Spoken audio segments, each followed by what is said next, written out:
One of the top questions that I always get asked is, what is my machine speed? And truly there's no correct answer. It depends on the technique that you're performing, the client's skin type, and your preference as an artist. But in this video, I'm going to give you a few tips on how to know that you're working at the correct speed for every client every time.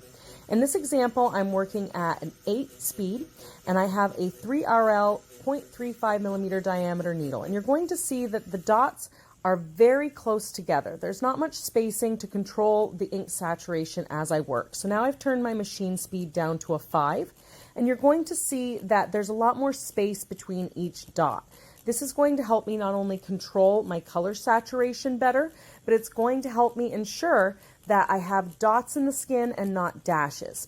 You want to make sure that when you slow down your machine speed, you're slowing down your hand speed, and you're truly seeing pixels in the skin and not dashes, which appear to be tears in the skin when the needle is not ready to leave the skin before you've pulled it through, and now you're causing trauma to the skin. So that's one good way to tell that you're working at the correct speed.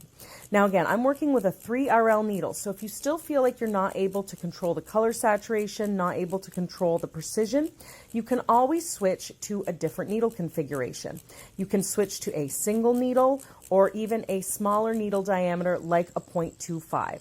That's what this needle is. We've switched to a 0.25 1RL.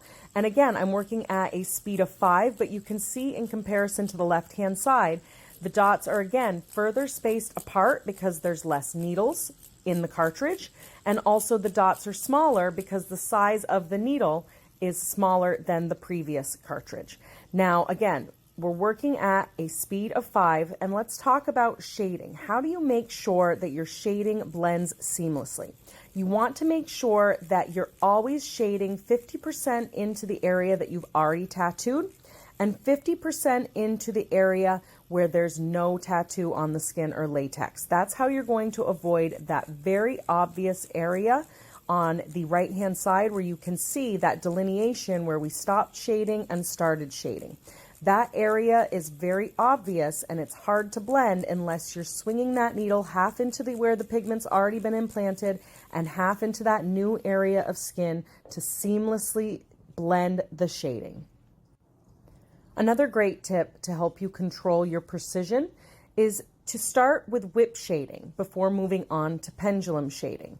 If you feel like you have good precision when you are whip shading, either pulling the needle in one direction towards you or one direction away from you like a whip, then advance to pendulum shading where you're swinging the needle forward and back.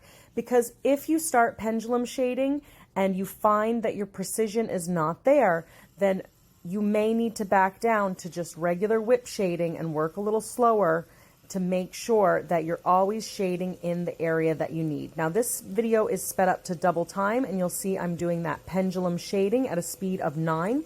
And again, you're going to see the dots are much more saturated, closer together, and it almost resembles a line, whereas the other areas of shading, you can see the dots and the pixels. Also make sure that you avoid shading too aggressively because you can bend your needle or burr your needle, which again will make your work and your client's skin not look as nice as it could. So subscribe and like this video and follow along for more tips.